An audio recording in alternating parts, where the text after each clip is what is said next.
All right, today we're diving into a really powerful piece of writing. It's a fictional manuscript, but it puts us right inside the mind of the celebrated poet Marina Tsvetaeva. We're going to experience what it was like for her in her final days after she came back from this long exile, right into the heart of Stalin's Soviet Union in 1939. So the manuscript kicks off with this absolute gut punch of a paradox. To return is not to arrive. I mean, what does that even mean? It's a single line that just holds the entire tragedy of her story. It tells you right away this isn't about the physical journey, crossing borders. It's about coming back to a place, and maybe even a version of herself that just isn't there anymore. And to help us really wrap our heads around this feeling, the manuscript basically splits her in two. You've got the one who left, this vibrant poet full of life, and then the one who returned, who's more like a ghost.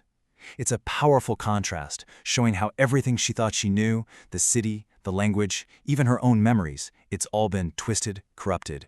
Yeah, this line says it all, doesn't it? This is some other city wearing Moscow's bones. It perfectly captures how completely adrift she feels. This isn't the Moscow she remembers from her youth. It's like a haunted copy. She's become a stranger in her own home, an exile in her own country. And this is what the manuscript calls the final exile. The one you can't come back from. So you gotta ask, right? If the present is this alien, hostile place, where can she even exist? Well, the manuscript is very clear on this. Her only real home, the only place she's free, is in her memory, in the past. Okay, let's look at this timeline, because it's way more than just a series of dates. It's really a map of her heart, A life that was shaped by this incredible, intense love, and then just shattering loss. You see the beginning, meeting her husband in this beautiful, vibrant artist colony, and then you see the end, that dark Moscow winter when her daughter and husband are just taken from her. Every single point on this map is a wound she's carrying. But here's the thing. The past isn't some happy, simple escape for her. It's haunted. It's filled with these impossible choices she had to make.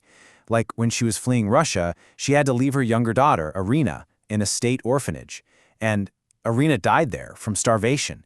I mean, can you imagine? That choice becomes this central trauma, this debt that she feels she can never, ever repay. And this is where the manuscript makes a really crucial point. Her physical, political exile, it's really just a mirror for something much deeper, something we all experience. We're all exiles from childhood. It's that first, irreversible separation. We're all trying, in a way, to get back to a place that only exists in our memories. Okay, so this brings us to the next section, the geometry of despair. Because, and this is key, returning to Russia doesn't end her exile. Oh no, it starts a completely new and honestly a more terrifying phase. She has this name for it, the calculus of diminishment. It sounds so cold, so precise, doesn't it? It's like a mathematical formula for dismantling a human being. And you can see exactly how it works here. This isn't some sudden catastrophe. It's a slow, methodical process. A shrinking of her world, circle by circle. First, the outer rings fall away. Friends, acquaintances, they all just disappear because they're afraid to be seen with her. Then, her practical world contracts. No work, promises just evaporate. She becomes an untouchable. Then, the inner circle, her family, is fractured. Her daughter, her husband, arrested, gone. Until finally, there's just the center. Just her, alone, surrounded by all that absence. In this new reality she's in, the very fabric of everyday life is poisoned. Think about it. A letter in the mail isn't good news. It's a threat. A knock on the door isn't a visitor. It's a catastrophe waiting to happen. A friend isn't a comfort. They're a potential informer. The manuscript shows us this world where trust is completely impossible, and the first and only rule of survival is just silence. And that fear, it corrodes everything. Even the most sacred, fundamental human bonds. The ultimate horror isn't just the state itself. It's what the state makes you become. It's the madness of a mother having to look at her own child, her own son, and wonder, could they turn him against me?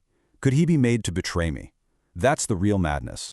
So, after all this, with her world completely dismantled and her spirit under constant siege, what's left? What could possibly be left? Well, this brings us to the final part, and it's this incredibly defiant and powerful conclusion about what art is and what it means to survive. It all comes down to a question from her son Mur, and it's such a simple but absolutely piercing question. What do poems do? He says a house is useful, bread is useful, but a poem? In a world built on brute force, on just trying to survive day to day, what is the use of a poem? And her answer just completely redefines what art is. She says it's not some luxury, it's the most essential form of survival. Poems are the places we go when there is nowhere else to go. They are the bread we eat when there is no other bread. It's shelter when you don't have a home. It's food when you're starving. It's the last refuge for your soul when every other refuge has been taken away. So here's the core idea, right? The very act of creating something, of writing a poem, becomes the ultimate act of defiance. It doesn't even matter if anyone hears it. The point is that the voice speaks. It's a flat-out refusal to be erased, a refusal to give in to the silence that the state wants from you. At this point, she knows she's not writing for her own time anymore. That world can't or won't hear her. So who is she writing for? She's writing for the stranger, for a reader who doesn't even exist yet. She's writing for us, for anyone who might one day hold this book and just understand. It's this final, almost desperate act of faith in the future. And this is her final territory. This is the one thing they can't touch. They can take her family, they can take her home, they can take her life. But as she says, they cannot take the refusal. They cannot take the writing. They can't take that inner voice that speaks in the dark. That is hers and hers alone. And so the manuscript ends. Not with a big poem, not with some grand flourish. It ends with just 2 words, the 2 most fundamental words there are. In the face of being completely erased, this is her final testimony. This is her victory. I am here. So it leaves us with this question, doesn't it? When absolutely everything is stripped away from you, what does it truly mean to survive?